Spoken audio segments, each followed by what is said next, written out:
Hello दोस्तों। काफ़ी लोगों ने ये कहा कि अरिजीत सिंह ने गाना छोड़ दिया। काफ़ी लोगों ने मेरे से ये पूछा, इस तरह से पूछा कि अरिजीत सिंह ने गाना क्यों छोड़ दिया। तो अभी जो आप सब जानते होंगे कि रिसेंटली अरिजीत सिंह ने पोस्ट डाला था कि अपने इंस्टा में और बाद में फेसबुक में भी कि वो अब गाना छोड़ रहे हैं। मतलब उन्होंने क्या स्पेसिफिकली ये लिखा था कि गाना वो प्लेबैक सिंगिंग छोड़ रहे हैं, ये नहीं लिखा था कि गाना छोड़ रहे हैं। दोनों में अंतर है और उसको मैं थोड़ा-सा आपको एक्सप्लेन कर देता हूँ। चूँकि बहुत लोगों ने मेरे से पूछा कि गाना क्यों छोड़ दिया? ये गाना नहीं छोड़ा है, प्लेबैक सिंगिंग एक पर्टिकुलर जॉनर है, एक पर्टिकुलर वे ऑफ सिंगिंग है, एक पर्टिकुलर एवेन्यू ऑफ सिंगिंग है, जो वो छोड़ रहे हैं, लेकिन वो इंडिपेंडेंट म्यूज़िक बनाएँगे। उसमें उन्होंने लिखा है कि is not signing off from music. तो म्यूज़िक में वो रहेंगे, म्यूज़िक वो बनाएँगे, म्यूज़िक वो करेंगे, प्लेबैक सिंगिंग पर्टिकुलरली नहीं गाएँगे। तो पहले तो ये क्लैरिटी रहनी चाहिए कि दोनों में अंतर है।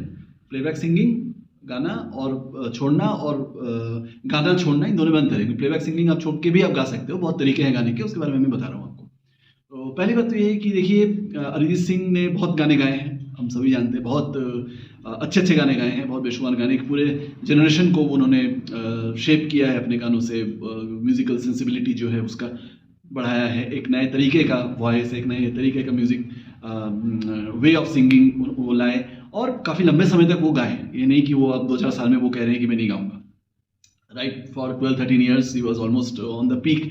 और और बहुत तरह के वो गाने गाए। He tried diverse songs. हालाँकि वो अलग बात है कि वॉइस पैटर्न क्या है और तरीका एक जैसा है, या व्हाटएवर, वो तो अलग-अलग चॉइस की बात होती है। लेकिन ये बात कोई नकार नहीं सकता है कि he was a very successful singer, he has been a very successful singer for all these years. He has सung so many songs, so many beautiful numbers. So उसमें तो कोई दो राय नहीं, कोई शक नहीं। This is a very known fact कि he is a very established, very reputed and very good singer. अब ऐसा है कि कभी-कभी एक सैचुरेशन पॉइंट भी आता है, जैसा मैं बताता था। मैंने किशोर दा के ऊपर जो एपिसोड बनाया था उसमें मैंने बोला था कि कहीं-कहीं कभी-कभी एक सैचुरेशन पॉइंट आ जाता है, when the singer is tired of singing more and more songs. सब गाते एक समय आता है जब, अब वो समय किसी का जल्दी आता है, किसी का बाद में आता है। कोई 20,000 गाने गा के सोचता है कि बहुत हो गया, कोई 10,000 में, कोई 5,000 में। ये तो अपना-अपना जो वो है, मतलब थ्रेशोल्ड है, उस पर we can not comment on that. लेकिन एक तो एक फैटिग फैक्टर जो है, सैचुरेशन फैक्टर है। एक ही और जैसे मैंने सुना है कि और भी कहीं उन्होंने कहा है कि एक ही तरह के गाने रिपिटेटिव, एक जैसे मैं पहले भी कई एपिसोड में इस बारे में बात कर चुका हूँ कि गाने बहुत रिपिटेटिव हो रहे हैं, एक जैसे हो रहे हैं। म्यूज़िक में कोई वैरायटी नहीं है, वेरिएशन नहीं है, चैलेंजेस ज़्यादा नहीं है, नयापन नहीं है। तो इसलिए भी कभी-कभी सिंगर बहुत गाते-गाते, एक तरह के गाने गाते-गाते बोर हो जाते हैं सैचुरेशन। तो अरिजीत सिंह ने भी बहुत कम समय में चूँकि बहुत गाने गा लिए हैं, तो उनके गाने कहीं न कहीं रिपिटेटिव होने लगे हैं। इन द हाल ईयर्स में अगर हम देखते हैं, हाल फिलहाल में, तो एक तो उनका वॉइस में बहुत ज़्यादा वेरिएशन मैं नहीं कहूँगा, लेकिन बहुत ज़्यादा डाइवर्सिटी नहीं है कि आवाज़ को, जैसे मैं शानू दा के बारे में बात करता हूँ अक्सर, तो वो जिस तरह से आवाज़ को मोटी पतली कर लेते हैं, भारी कर लेते हैं, हल्का कर लेते हैं, जैसे किशोर दा करते थे, सब में ये बात नहीं होती है। तो अगेन अरिजीत में वो बात नहीं थी कि can change his voice much. तो रिपिटेटिव एक जो है फैटिग, लिसनर फैटिग और सिंगर फैटिग, दोनों कहीं न कहीं थोड़ा बहुत सेट इन हो गया था। तो दैट मे बी रीज़न कि अरिजीत सिंह ने सोचा कि he is very intelligent person and very sensible about music. तो और उसका जो मतलब परसेप्शन है लोगों में, जो वो बहुत अच्छे से समझते हैं वो बारीकी से। तो उनको ऐसा लगा होगा कि कहीं न कहीं कि एक जैसे गाने हो रहे हैं, कोई नयापन नहीं है, तो आप थोड़ा हट जाओ इस चीज़ से। अब आपको याद होगा, प्रीतम ने भी थोड़े साल पहले कहा था कि आई नीड ए ब्रेक। बहुत बना-बना के मैं बहुत मतलब पक गया हूँ, बहुत थक गया हूँ, सैचुरेटेड हो गया हूँ। अब मैं 1-2 साल का पूरा ब्रेक लूँगा, अपना काम करूँगा, अपना थोड़ा रेस्ट लूँगा, मतलब आराम करूँगा, घूमूँगा-फिरूँगा, फिर मैं देखूँगा म्यूज़िक। तो लोग ब्रेक लेते हैं, या रिटायरमेंट कहें तो ठीक है, रिटायरमेंट ही कहें सही। लंबा ब्रेक हो सकता है, वो आ जाए, मतलब यू नेवर नो कि आदमी का मन चेंज होता है, आदमी का सिचुएशन चेंज होता है। हो सकता है कल को कुछ ऐसा प्रोजेक्ट मिले, कुछ ऐसा ऑफर मिले जो, या कहीं वो इंडिपेंडेंट गाना भी गा रहे हैं, उसको अगर कहीं यूज़ कर लिया जाए फिल्म में, यू नेवर नो। हो सकता है वो हीरो के लिए ना गाएँ, लेकिन कहीं न कहीं तो ठीक है। अगेन वही बात है कि he is into singing, he is into music, he hasn't left music, he will be in music. हम गाना उनका सुनेंगे कि किसी न किसी फॉर्म में, किसी जो गाता है, जिसको एक टैलेंट होता है और जिसका पैशन होता है, और जो वही काम करता है, वो काम अच्छे से निभाता है, वो उसके लिए वो जाना जाता है। वो काम वो एकदम से तो छोड़ नहीं सकता है, unless there is some other reason, some compulsion, या सम कि गला खराब हो जाए या कुछ और हो जाए रीज़न, वरना वो छोड़ता नहीं है। तो कहीं न कहीं गाने तो उनके ज़रूर सुनेंगे। तो अरिजीत सिंह के जो फैन्स हैं या फॉलोअर्स, या जो शानू दा के भी फैन्स हैं और अरिजीत सिंह के गाने सुनते हैं, व्हाटएवर, सभी सुनते हैं थोड़ा बहुत। तो अच्छी चीज़ तो लोग लेते ही हैं, उसको एडॉप्ट करते ही हैं, अपनाते ही हैं। तो कहीं न कहीं हम तो उनके गाने ज़रूर सुनेंगे। तो अब बात वही होती है सैचुरेशन और फैटिग की। तो एक one point of time singer में फील की बहुत हो गया है, अब मैं थोड़ा-सा कुछ अलग काम करता हूँ या कुछ अलग तरीके के गाने ढूँढता हूँ या कुछ करता हूँ, कंपोज़ करता हूँ, कुछ लोग कंपोज़िंग में चले जाते हैं, तो दीज़ थिंग्स हैपन। तो मुझे नहीं लगता कि इसको इतना shocking, obviously it's a bit surprising, लेकिन शॉकिंग नहीं है। सरप्राइज़िंग इसलिए कि लोग अभी तक पूरा मन नहीं भरा था और वो सोच रहे थे कि शायद अरिजीत सिंह और गाएँगे और अच्छे गाने, तो समवेयर वो ऑब्वियसली जो डाई हार्ड फैंस हैं उनके लिए तो शॉकिंग होना ही है, लेकिन हमारे लिए इतना शॉकिंग नहीं है क्योंकि हमने देखे हैं ऐसे मतलब कई बार ऐसे होते हैं सिंगर्स थोड़े, जैसे मैं बता रहा था किशोर दा भी बहुत सैचुरेटेड, बहुत फैटिग्ड हो गए थे और वो भी बहुत दिनों से जाना चाह रहे थे, उनका डिमांड इतना ज़्यादा था, उसको लोग लोग इतना चाहते थे, मतलब प्रोड्यूसर्स डायरेक्टर्स की उनको छोड़ नहीं रहे थे उनको, तो कैसे भी करके उनको मतलब एक गाना उनका फिल्म में होना ही होना है वरना फिल्म नहीं चलेगी, इस तरह का उस समय उनका माहौल था। He was the king, he was the top. तो कहीं ना कहीं इस चक्कर में वो रह जा रहे थे, लेकिन शायद और एक आध साल रहते तो वो चले भी जाते वापस अपना खंडवा जाने के लिए, उनकी बहुत इच्छा थी, तो वो शायद चले जाते। तो वही एक सैचुरेटेड फैक्टर, किसी का कोई कह रहा हो, किसी का पहले, किसी के और किसी का बाद में आता है, लेकिन वही 12-13 साल 14 साल तो अरिजीत सिंह ने भी गाली देखते देखते निकल गया टाइम, तो वो एक सैचुरेशन ज़रूर आ गया होगा। और सबसे इंपॉर्टेंट चीज़ कि ये क्यों है, वैरायटी नहीं है, जिसके उसी के संदर्भ में मैं बताना चाहता हूँ कि गाने बहुत आजकल जो है मतलब इनोवेटिव म्यूज़िक नहीं बन रहा है, क्रिएटिव म्यूज़िक नहीं बन रहा है, लोग उठा के कॉपी पेस्ट कर रहे हैं, जैसे बहुत बार मैंने कहा है, बहुत कॉमन हो चुका है, ये सभी ये चीज़ जानते हैं कि म्यूज़िक में वो बात, वो नयापन, वो वैरायटी, वो चैलेंज, वो एक मतलब इंडियन फ्लेवर वो है ही नहीं, पूरा वेस्टर्न, उसी तरह के सोते सोते गाने, अब जैसे सोतू गाने, वैसे अब sad sad songs, Arijit Singh का भी बेचारे उसी चक्कर में मतलब फंस गए, तो उनके गाने वैसे ही होने लगे। तो म्यूज़िक में जो चार्म है, जो पहले का जो 70s का था, इवन 90s का जो था या 50s का, वो चार्म तो है नहीं, हम सभी जानते हैं। तो कहीं ना कहीं तो ये कोई भी एक जो समझदार सिंगर होगा या जो रियली पैशनेट अबाउट सिंगिंग होगा, जो म्यूज़िक की समझ होगी जिसमें, वो कहीं ना कहीं बोर तो होना ही है उसको, क्योंकि उसको लगेगा कि वो बात ही नहीं है गाने में, अब क्या गाऊंगा, वही गाने बार बार क्या गाऊंगा। तो गाने में वो बात नहीं है। एक मतलब अरिजीत सिंह के हटने का प्लेबैक सिंगिंग से एक फैक्टर ये है कि प्लेबैक सिंगिंग के ऊपर भी एक मतलब फिल्म डब हमारी जो बॉलीवुड है, फिल्म, हिंदी फिल्म है या जो भी मतलब हमारे फिल्म कल्चर जो है इंडिया में, उस पर एक मतलब कटाक्ष है एक तरह से, उसको ऐसे भी लेना चाहिए, because he is bored with the film industry. He's not finding anything new or anything challenging or adventurous to do something new, to do something creative, something great. वो चीज़ नहीं, मतलब मैं नहीं कह रहा हूँ, बहुत बड़े बड़े लोग, जावेद अख्तर साहब भी कहे, अभी थोड़े दिन बाद कह रहे थे कि वो नयापन, वो क्रिएटिविटी है ही नहीं, अब रिपीटेटिव है। तो सभी जानते हैं, बहुत बड़े बड़े म्यूजिक डायरेक्टर हट गए हैं, बहुत बड़े बड़े सिंगर्स हट गए हैं, तो ज़्यादा मौका भी नहीं मिलता है उनको और ज़्यादा वो चाहते भी नहीं है गाना उस तरह से, क्योंकि और गाएंगे भी तो बात नहीं बनेगी, इम्पैक्ट नहीं होगा, छाप नहीं छोड़ पाएंगे, बिकॉज गाने में वो सुंदरता नहीं है, वो वैरायटी, वो क्रिएटिविटी नहीं है, वैरायटी तो है ही नहीं, बिल्कुल ही रिपीटेटिव हो गए हैं, सारे फिल्मों के गाने एक जैसे लगते हैं, सारे सिंगर्स एक जैसे रहते हैं, क्योंकि उनको कहा जाता है ऐसे ही गाओ, एक फिक्स टेम्पलेट बन गया है और उसी को लोग फॉलो किए जा रहे हैं, एक दो हिट हो गए तो सोच रहे उस पर ही काम करते जाओ, उसको ही थोड़ा घुमा फिरा के यूज़ करते जाओ, एक ही टाइप के बीट्स, एक ही टाइप के उसका जो मतलब ट्यूनिंग जो भी है, मतलब arrangements, all the things seam so repetitive, so pattern, कि आप जानते हैं कि इस तरह का ही होगा, इस म्यूजिक के बाद इस म्यूजिक ही आएगा, इसके बाद कोई नयापन नहीं, जैसे आर डी बर्मन करते थे या कोई और सिंगर करते थे, कुछ ना कुछ नया उसमें डालना, अपना उसके साथ जूझना कि मैं कैसे इसको अच्छा बनाऊं, वो चीज़ अब है नहीं। आधे म्यूजिक डायरेक्टर का नाम भी हम नहीं जानते हैं, आज कोई भी आ रहा है चला जा रहा है, एक फिल्म बना रहा है, दो फिल्म बना चला जा रहा है, दो चार म्यूजिक डायरेक्टर एक साथ एक फिल्म में काम कर रहे हैं, किसने कौन सा गाना बनाया ये भी नहीं पता रहता है। तो जो सिग्नेचर ट्यून एक रहता था एक म्यूजिक डायरेक्टर का कि इस म्यूजिक डायरेक्टर का ऐसा ही म्यूजिक बनेगा, तो हम वो सुनने जाते थे, उससे हमें प्यार होता था, वो तो है नहीं। तो इसलिए कोई भी, जैसे मैं बता रहा था, समझदार सिंगर या जो पैशनेट सिंगर है, जो सिंगिंग को वैल्यू देता है, सिंगिंग को आर्ट फॉर्म में समझता है, तो वो क्रिएटिविटी ढूंढेगा ही ढूंढेगा, और जब क्रिएटिविटी ढूंढेगा तो हट जाएगा, वो अपना कुछ क्रिएटिव करना चाहेगा। अरिजीत सिंह ने, जहाँ तक हमें खबर है या हम जानते हैं, हम समझ सकते हैं, he will find some creative avenue, he will do something on his own, वो इंडिपेंडेंट म्यूजिक को जरूर बनाएंगे। क्योंकि मैं आपको थोड़ा याद दिला दूँ, क्योंकि अरिजीत सिंह बहुत सारी चीज़ें करते हैं, वो बहुत नॉलेजेबल इंसान है और वो थिएटर भी करते हैं, वो नाटक जो होता है अपने मतलब कस्बे में, वहाँ जियागंज में, या वहाँ शुरू से ही फ्रॉम हिज अर्ली मतलब यूथहुड या चाइल्डहुड ही कहें, उस समय से वो ड्रामा में इंटरेस्ट हैं। वो आप जानते हैं एनजीओ मतलब चलाते हैं, काफ़ी उनका जो मतलब अर्निंग है उसका एक सब्सटेंशियल अमाउंट अलग अलग सोशल वर्क में जाता है, तो he is interested in that also, मतलब ऑर्गेनाइजेशनल वो बनाना, सोशल वर्क करना, इन सब में भी उनका है। वेल रेड हैं, पढ़े हैं, बंगाली लिटरेचर में बहुत अच्छा उनकी पकड़ है, वो वहाँ के नुआंसेस जानते हैं, वहाँ कहानियाँ, म्यूज़िक और भी बहुत तरह की चीज़ें, वो मतलब कल्चरल जो उनका जो स्ट्रेंथ है बहुत स्ट्रॉन्ग है।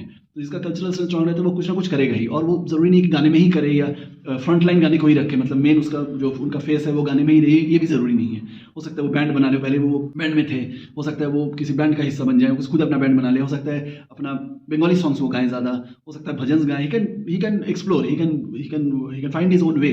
तो ये ज़रूरी नहीं है कि जैसे मैं बता रहा कि प्लेबैक में ही उनको बंधे रहना है, क्योंकि ऑब्वियसली वो प्लेबैक में रहते रहते वो एक जाने जा रहे थे कि एज ए प्लेबैक सिंगर उनका जो और क्षमता है उनकी, या और अलग अलग चीज़ें गाने की जो उनकी काबिलियत है, वो उसमें दब जा रही थी, क्योंकि वो उसमें बंध जा रहे थे। तो अब क्या है कि अब उनको वो स्पेस मिलेगा, वो मेंटल स्पेस भी और समय भी, और away from the media glare, वो वैसे भी ग्लेयर में रहना नहीं चाहते हैं, वो थोड़ा सा अपने आइसोलेशन में ही रहना चाहते हैं, अपना काम करना चाहते हैं, काम पे फोकस करना चाहते हैं, वो ज़्यादा कभी बहुत ज़्यादा सामने तो आते नहीं, हम जानते हैं, is bit shy to media shy जिसे कहते हैं, मीडिया से भी इतने नहीं है, वो अपने दुनिया में रहते हैं, तो he doesn't need to be focusing only on Bollywood to be in the limelight and all that, वो अपना काम करना चाहते हैं, तो ठीक है, उनको भी स्पेस देना चाहिए विदाउट मच स्पेकुलेशन। और तीसरा ये भी है, देखिए म्यूजिक में सिंगर का म्यूजिक मेकर्स के साथ जो इन्वॉल्वमेंट हुआ करता था पहले, वो अब है नहीं।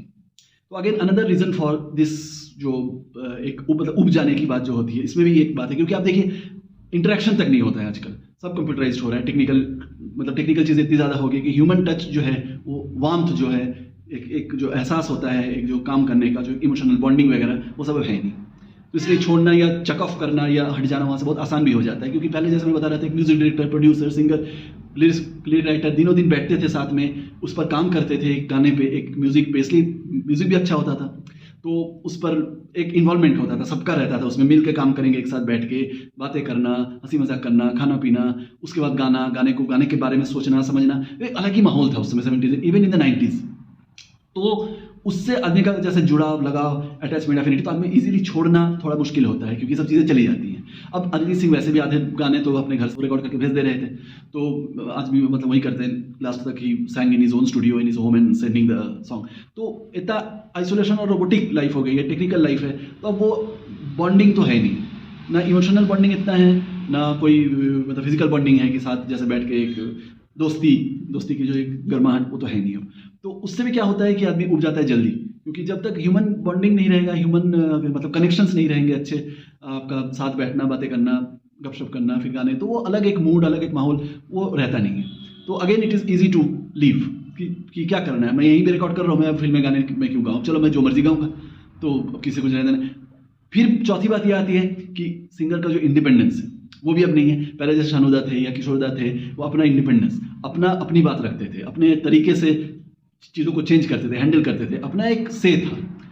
अब वो है नहीं। अब म्यूजिक डायरेक्टर का भी इतना से नहीं है जितना प्रोड्यूसर का है, बिकॉज प्रोड्यूसर सारा गाइड कर रहा है उसको। पहले जैसे मतलब प्रोड्यूसर भी नहीं है, डायरेक्टर भी नहीं है कि उतना म्यूजिकल सेंसिबिलिटी हो, राज कपूर जैसे हो या कोई वैसे हो जिनको समझ है गाने का, तो उस तरह से वो म्यूजिक का अपना स्पेस देते हैं, उतना अपॉर्चुनिटी देते हैं, वो अब है नहीं। अब प्रोड्यूसर कहीं से उठा के गाने इधर उधर से ला के फेंक दे रहे, म्यूजिक ऐसा ही बना, मुझे ऐसा ही चाहिए। आपने सुना होगा काफ़ी इंटरव्यूज में काफ़ी सिंगर्स ने कहा है, मैं तो आउटसाइडर हूँ, लेकिन जो इनसाइडर है उन्होंने भी काफ़ी इंटरव्यूज आपने बहुत आसानी से मिल जाएगी यूट्यूब में, बहुत लोगों ने ये कहा ये बात, और बहुत लोग उठ चुके हैं, बहुत लोग, विशाल शेखर वगैरह, शंकर महादेवन, ये लोग जो अच्छे, जो बहुत जानकार और बहुत पैशनेट अबाउट म्यूजिक हैं, जो म्यूजिक में घुसे रहते हैं, दे आर बोर्ड। वो मतलब कितना ज़्यादा इन्वॉल्व है बॉलीवुड में, नहीं है। काफ़ी सारे लोग, कोई डिक्लेयर करके हटा हो या कोई शांति से अपने चुपचाप चला गया हो, लेकिन बड़े बड़े और भी मैं बहुत नाम ले सकता हूँ, यू कैन गेस योरसेल्फ, जो हट गए हैं फिल्मों से, जो मेन स्ट्रीम फिल्म से हट गए हैं, हमेशा बाई कंपल्शन नहीं, बाई चॉइस भी। ये नहीं कि हमेशा उनको हटा दिया गया है या कोई किसी को हटाता नहीं है या कोई इसको मना कर दिया आने के लिए, ऐसा नहीं है। लेकिन बहुत बड़े बड़े सिंगर, म्यूजिक डायरेक्टर्स ऐसे हैं जो अपने आप ही हट गए हैं, क्योंकि वही चीज़ है, क्योंकि वो ये सब चीज़ें देख रहे हैं, वो सब जानते हैं कि किस तरह से सब कुछ आर्टिफिशियल हो गया है, सुपरफिशियल हो गया है, वो दोस्ती बॉन्डिंग है नहीं, म्यूजिक में क्रिएटिविटी नहीं है, म्यूजिक बनाने में कितना प्रेशर है। इवन प्रीतम दा ने भी कहा है काफ़ी टाइम में कि इतना प्रेशर रहता है कि जो बनाना चाहते हैं वो नहीं बना पाते हैं, जो अपना क्रिएटिविटी रहता है वो तो वैसे ही किल हो जाता है, क्योंकि जो पैसा लगा रहा है प्रोड्यूसर, वो बस अपना पैसा गिनता है, वो देखता है उसको जैसा लगता है, जहाँ से पैसा आएगा, जिस तरह की म्यूजिक से, कहानी से पैसा आएगा, उतना ही उनका ऑब्जेक्टिव, उतना ही उनका बस एम है। उसमें कोई अच्छा है या कोई आर्टिस्टिक या उसमें एक्सपेरिमेंट का स्कोप नहीं है। आई एम पेइंग, तो आप मुझे जो चाहिए मुझे दो, तो आप बिल्कुल रोबोटिक बन जाते हो। जब वो बात ही नहीं है गाने में, तो अगेन अच्छे आर्टिस्ट आएंगे कैसे, अच्छे गाने आएंगे कैसे? जब सभी लोग जब आपको इतना प्रेशर में आप रखोगे, तो वो सोचेंगे आपके पास पैसा है, नाम है, तो आप इंडिपेंडेंट म्यूजिक बनाओगे ना। अब क्यों उनके अंडर में आप मतलब गुलामी करोगे, दबे रहोगे सर करके? जरूरत नहीं है उनको, दे कैन डू। आजकल मतलब फॉर्चुनेटली सुविधाएं इतनी हैं। पहले क्या था, फिल्म में आप नहीं जाओगे तो आपको कोई नहीं जानेगा। There is only way to reach to the masses, reach to the people. जैसे शानुदा के समय में भी ऐसा था, कोई सोशल मीडिया तो था नहीं, तो आपको अगर कहीं तक पहुंचना है, आपको लोगों के घरों तक पहुंचना है, तो लोगों को आपको सुनाना पड़ेगा। सुनाने का जरिया ओनली फिल्म्स। तो उस समय की एक मतलब मजबूरी थी, कंपल्शन थी कि आपको कैसे भी करके बॉम्बे पहुंचना है, फिल्म में जाना है। आज ऐसा नहीं है। आज इंडिपेंडेंट म्यूजिक एक बहुत बड़ा फील्ड है और बहुत सिंगर्स इंडिपेंडेंट म्यूजिक में एल्बम्स बना रहे हैं, कट कर रहे हैं अपने, और जो अच्छे होते हैं वो चलते हैं। तो आप अगर अरिजीत सिंह अपना यूट्यूब वीडियोस बनाते हैं या अपने किसी म्यूजिक लेवल अपना बना के उसमें अगर वो अपने गाने डालते हैं या गाने, हो सकता है if he is too good in that and good music और गुड अगर वॉइस तो है ही है जो है, लिरिक्स, तो वो भी चलेगा, वो भी लोग सुनेंगे, उसमें घर घर पहुंच सकते हैं, उसमें भी आपका नाम उतना ही रह सकता है। तो फैंस को भी अपना ट्रीट मिलता रहेगा। तो उसमें क्या है कि पाबंदी नहीं रहेगी, तो हो सकता है अपने हिसाब से वो म्यूज़िक बनाए, अपना जो और ज़्यादा काबिलियत है वो सामने आ जाए, वो बाहर आ जाए, तो it is a good thing, boon in disguise जिसे कहते हैं। तो एक तरह से हमारा फ़ायदा हो जाएगा कि वो हम और एक नए अरिजीत को सुन सकते हैं, तो इसमें ये एडवांटेज है। तो let him explore and find out ways. So the bottom line is कि जो हुआ एक तरह से अच्छा ही हुआ है। हो सकता है इससे फिल्म इंडस्ट्री भी, बॉलीवुड भी थोड़ा सोचे, मंथन करे और रिवर्क करे कि कैसे नए तरीके से नए सिंगर्स को, नए टैलेंट्स को उभारा जाए। जैसे पहले प्रमोट किया जाता था, एक नए माहौल दिया जाता था, सिंगर के हिसाब से गाने बनाए जाते थे और प्रोड्यूसर भी थोड़ा कम इंटरफेयर करते थे या इंटरफेयर नहीं करते थे, म्यूजिक डायरेक्टर के ट्रस्ट पे छोड़ सकते थे कि वो जब बनाएगा तो अच्छा ही बनाएगा और ऐसा बनाएगा कि वो नाम होगा ही उसका, तो मुझे ज़्यादा घुसने की जरूरत नहीं। या तो उस तरह के प्रोड्यूसर हो जिनमें उतनी समझ हो कि हाँ मैं जो बोल रहा हूँ वो ऑब्वियसली इट विल वर्क, तो ऐसा होता नहीं अक्सर आते फिल्म। और देखिए ज़्यादातर फिल्में तो बॉलीवुड में वैसे ही पिट रही हैं, फिल्में बहुत कम बनने लगी हैं from the 90s, even from the 2000s। जो सोनू निगम वगैरह जो आजकल कम गा रहे हैं, बाकी सिंगर भी उस समय शान वगैरह, तो क्यों हो रहा है? क्योंकि फिल्में बहुत कम हो गई हैं, पहली बात है। और उससे भी बड़ी बात है कि फिल्में जो बन रही हैं उनमें गाने कम हो गए हैं। तो पहले अगर 10 फिल्में बने तो कम से कम 50 गाने होंगे उसमें, आज अगर 10 फिल्में गाने तो मुश्किल से 20 गाने होंगे। तो दैट्स ऑल्सो ए थिंग। तो आपको जब गाने कम हो जाएंगे तो मौका भी कम मिलेगा, और वही बात है कि क्रिएटिविटी और वो सब अपॉर्चुनिटी एक्सप्लोर करने का वो भी कम हो जाएगा, दायरा भी कम हो जाएगा। तो इसमें ऐसे स्थिति में एक सिंगर बहुत ज़्यादा ग्रो कर पाए या बहुत ज़्यादा पनप पाए, एक मतलब किशोर कुमार बन पाए, कुमार सानू बन पाए, मुश्किल है, आज के ज़माने में मुश्किल है। क्योंकि वही बात है कि आधी फिल्में चल रही हैं, अच्छे अच्छे गाने भी पिट जा रहे हैं क्योंकि फिल्में ही नहीं चल रही हैं। और वही बात है कि फिल्मों में एक दो गाने आप डाल दोगे तो वो कहाँ खो जाती है, आधे गाने खो जाते हैं। और सबसे बड़ी बात है कि वो रिपीटेटिव है गाने, सब एक जैसे, सब लग रहा है कि वेस्टर्न म्यूजिक में हमने हिंदी वर्ड्स बिठा दिए हैं, तो इट वॉन्ट वर्क। वो कहीं ना कहीं तो डाउनफॉल हो ही गया है। और कहीं ना कहीं वो एक ऐसा ड्रास्टिक सिचुएशंस आएंगे ही जब सिंगर्स, मैं बता रहा हूँ ज़्यादा सिंगर हट गए हैं, ज़्यादा सिंगर या तो गाते नहीं, उनको सूट नहीं करता है, या तो उनका ना तो टेम्परमेंट सूट करता है, ना तो उस तरह का वॉइस। एक अरिजीत सिंह ही जो लीड कर रहे थे अभी फिल्म इंडस्ट्री को, और बाकी तो सब ठीक है, जो भी नोटियाल वगैरह अच्छा गाते हैं अपनी जगह, सब ठीक है, लेकिन उस तरह से नाम, उस तरह से प्रसिद्धि, उस तरह से वो हाइट जो अरिजीत सिंह ने किया वो तो नहीं कर पाए। अगेन वही बता रहा हूँ कि फिल्में, बॉलीवुड का जो सिनेरियो है, म्यूजिक सिनेरियो है, बिल्कुल भी अच्छा नहीं है। तो मुझे लगता है ऐसा कि म्यूजिक जो है अब बॉलीवुड के बाहर ही है। अब बाहर देख लीजिए, वेस्टर्न वर्ल्ड में है जो फिल्मों के म्यूजिक के जरिए कोई नाम नहीं होता है, चाहे वो एल्टन जॉन हो, चाहे वो माइकल जैक्सन हो, चाहे वो बॉब डिलन हो, जो भी हुआ, किसी का भी आप नाम ले लीजिए ना, तो वहाँ क्या होता है कि वो अपने एल्बम, अपने पर्सनल, अपने जो म्यूजिक बनाते हैं उस पर उनका नाम होता है, उनका पैसा, उनकी प्रसिद्धि उससे है, उनके अवार्ड्स उससे है। फिल्म, वहाँ पर फिल्मों में गाने तो आप जानते हैं बहुत कम होते हैं, कभी हुए नहीं हुए, दैट्स नॉट इंपॉर्टेंट, फिल्मों के सिंगर को कोई जानता भी नहीं है। तो यहाँ चूंकि बॉलीवुड एक बहुत बड़ा जरिया है, मेन जरिया अब तक था एटलीस्ट, तो बॉलीवुड में जाना, बॉलीवुड से ही आप, जैसे मैं बता रहा, घर तक पहुँच सकते हो। हालांकि अब वो चेंज हो रहा है, अब सोशल मीडिया के ज़माने में, यूट्यूब के ज़माने में आप अपना गाना बना के डाल सकते हो, बहुत लोग डाल रहे हैं, और बहुत गाने ऐसे बीच बीच में हिट हो जाते हैं। अगर आप कंसिस्टेंटली बनाओ, कोई सिंगर बहुत अच्छा हो, अरिजीत सिंह के स्टेचर का हो, तो वो अगर इंडिपेंडेंट बनाता रहे तो उसका भी अपना मार्केट चलता रहेगा, उसका फन फॉलोइंग चलता रहेगा। तो जैसे मैं बता रहा था, तो फॉरेन में ये कॉन्सेप्ट है ही नहीं, सब अपने अपने लेवल पे, अपने गाने पे, अपने गाने के दम पर ही करते हैं। वो कोई फिल्म के प्रोड्यूसर के अंडर में, म्यूजिक के अंडर में नहीं रहते हैं। तो अब टाइम यहाँ भी ये आ गया है कि where independent music has to be promoted, has to be explored. हो सकता है अरिजीत सिंह नए टैलेंट को भी प्रमोट करें, अपने जो अपना चैनल खोले या जो भी खोले, उसके माध्यम से अगर वो एक्सपेरिमेंट ही कर रहे हैं और एक्सप्लोर ही कर रहे हैं, तो हो सकता है कि नए टैलेंट्स को भी, क्योंकि वो जिस तरह का उनका नेचर है, टेम्पर, हो सकता है कि उससे और बहुत लोगों का अच्छा हो जाए, apart from his NGO works. तो कुल मिला के वही है कि I am not very sad और वेरी शॉक्ड। जैसे मैं बता रहा था कि कुछ लोग डिक्लेयर करके, कुछ लोग ना डिक्लेयर करके, लेकिन सिनेरियो तो चेंज हो रहा है और बहुत फास्ट चेंज हो रहा है, और बहुत बड़े बड़े म्यूजिक जिनको हम सुनना चाहते हैं, म्यूजिक डायरेक्टर्स, सिंगर्स, वो हट गए हैं या वो मेन स्ट्रीम में नहीं है। तो इसलिए बहुत ज़्यादा शॉकिंग या सरप्राइजिंग नहीं है ये। और ऑब्वियसली डाई हार्ड फैंस का माइंडसेट कुछ और होगा, वो ऑब्वियसली फिल्म के माध्यम से ही उन्होंने अरिजीत को जाना है या अब तक सुना है, तो वो एक एक्सपेक्टेशन, और हीरो का वॉइस, जो अभी के हीरोज़ के जो आवाज़, जो अरिजीत सिंह को लोग माइंडसेट बन गया है, तो उस कॉन्टेक्स्ट में उनको थोड़ा सा अटपटा लगेगा जब कोई नया सिंगर गाएगा या कोई दूसरा आएगा। तो अगेन हो सकता है कि अरिजीत सिंह आगे चल के फिर से भी कैन चेंज हिज माइंड, या हो सकता है कि बहुत सिलेक्टिव हो जाए, ऐसा कुछ आदमी, मतलब बहुत बार ऐसा भी होता है, रिटायरमेंट से भी आ जाते हैं बाहर प्रेशर से, या सब लोग अगर उनको रिक्वेस्ट करें, हो सकता है कि वो मीन कुछ और कर रहे हों, या वो मे बी उतना डिसाइसिव उनका वो नहीं है, एक लिखा है ठीक है, इज चेकिंग कि how it works and is trying out. हो सकता है उधर वो ज़्यादा सक्सेसफुल ना हो तो फिर आ जाए गाने में, तो कहा नहीं जा सकता है। डाई हार्ड फैंस के लिए it may not be such a good news, लेकिन एज ए इम्पार्शियल जो गाना सुनते हैं, हर तरह के गाने जो सुनते हैं, जो अप्रिशिएट करते हैं, वो मैं मानता हूँ कि ये ठीक है, ये एक ब्रेक भी ज़रूरी है, हमें भी एक ब्रेक जो ऑडिटरी फैटिग हो जाता है उसके लिए भी ठीक है। और हो सकता है कोई नए सिंगर को चांस मिले फिल्मों में, जब ये नहीं रहेंगे मेन तो हट गया, तो उसके बाद जैसे शानुदा हट गया था तो बाकी को चांस मिलने लगा था, किशोरदा चल गए थे, बाकी को चांस मिलने लगा था। हो सकता है ये अभी नहीं रहे मेन स्ट्रीम में, तो हो सकता है कुछ नए सिंगर्स आ जाए, ये भी लाभ हो सकता है। हो सकता है कुछ नया, कोई आवाज़, नई आवाज़ कोई सुनने को मिले। तो we'll have to wait and watch कि किस दिशा में जाती है बात, कौन क्या करता है अल्टीमेटली। लेकिन again it is not very shocking और surprising for me and for many people like me who will actually welcome this thing कि चलो ठीक है, देखते हैं, थोड़ा एक नया कुछ होने वाला है, नया चर्निंग। जैसे मैं बता रहा था, हो सकता है कि बॉलीवुड ट्राइज समथिंग न्यू, नए तरीके का म्यूजिक में फिर अरिजीत को लाने की मतलब कोशिश करे वो लोग, या कोई नया सिंगर आ जाए जो नए तरीके से गाए, या कोई नया म्यूजिक डायरेक्टर कोई या प्रोड्यूसर आए, कुछ चेंज हो इस शॉक के बाद जो उनको लगा है, या अरिजीत सिंह को समझाना चाहते हैं कि मैं आप लोग चेंज करिए। हो सकता है उनके साथ किसी का कोई धीरे धीरे क्लेश टाइप का या जो भी है, मतलब हुआ हो कि अंदर ही कुछ मतलब खुन्नस या कुछ मतलब खटास हुआ हो कि वो जिस तरह का गाना चाहते हैं मिल नहीं रहा है, लोगों को प्रेशर कर रहे हैं कि ऐसे ही गाओ। ये सब हो सकता है कि सब रिवर्ट हो जाए, लोग समझ में आए लोगों को, जो लोग उसमें हैं कि नहीं यार इसको तो लाना है, ठीक है, इसको थोड़ा ये जो चाह रहा है वो देते हैं। तो anything can happen, we will have to wait and watch, it is too early. अभी कमेंट पर लोग बहुत ज़्यादा रिएक्ट कर रहे हैं, बहुत जल्दी रिएक्ट कर रहे हैं, तो ऑब्वियसली मुझे लगा कि इस बारे में भी, चूंकि हम म्यूजिक में हैं और म्यूजिक की बातें करते हैं, तो थोड़ा बहुत इसमें अवलोकन करना ज़रूरी है कि क्या चल रहा है, क्या हो रहा है, जो लोग नहीं जानते हैं, या जो आप लोग में से भी बहुत लोग होंगे जो ये सब चीज़ें सोच रहे होंगे। तो hope it clear some of your, इस डिस्कशन से कुछ आइडियाज़ आपको भी मिले होंगे, कुछ आइडियाज़ अगर आप शेयर करना चाहते हो तो ऑब्वियसली हैव द ऑप्शन। आप मेरे मतलब कमेंट्स में obviously send your view point कि आपको क्या लगता है, ये कहाँ तक सही है, गलत है, आपका क्या विचार है इस बारे में। And obviously like share subscribe तो ज़रूर करिए। Thank you for your support and keep watching, coming back to something new. Bye bye.